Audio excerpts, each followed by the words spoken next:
From the front page of the Yonkers Statesman, December 4th, 1916. Headline: Trolley cars now give normal service. More rioting occurs at Hastings. Service on all the lines of the Yonkers Railroad Company was resumed on a 100% basis early this morning. It was announced at the office of the company today. On each of the various lines, there is now being operated the same quota of cars as before the strike began, and in some cases even a greater number, it is reported. The management expects to be able to maintain its normal schedule from now on, except that for a few days the all-night service will be maintained only on the South Broadway line. On the other lines, the night service will cease at 10 o'clock. In addition, it is reported that the operation of cars on the Warburton Avenue line, which, on account of the lack of police protection, had been stopped at the city line, will soon be continued to the terminus of the line at Uniontown. Following the resumption of traffic on a normal schedule, the company, it was learned today, intends to place in uniform before the end of the week the men now operating the cars. An increasingly large number of passengers are now insisting upon depositing their nickels in the receptacles at the entrance to the cars.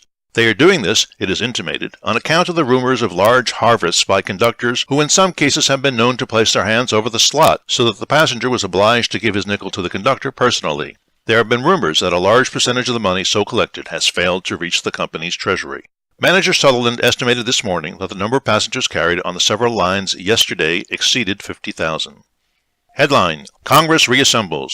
Congress assembled promptly at noon today for the short session which will mark the closing of President Wilson's first term. With a crowded program of legislation, senators and representatives settled down to work as Speaker Clark and Vice President Marshall brought down their gavels.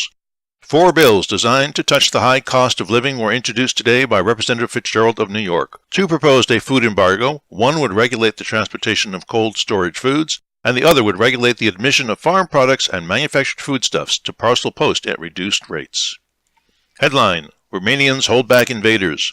The situation in Romania, the chief center of military interest, does not appear markedly less critical for the Romanians, despite the reported success of the Russo-Romanian offensive southwest of Bucharest in holding back, temporarily at least, Teutonic invaders. The force of the covering attack being pressed does not appear to be diminishing, but the resisting power of the Romanians, reinforced by Russians, appears strengthened somewhat.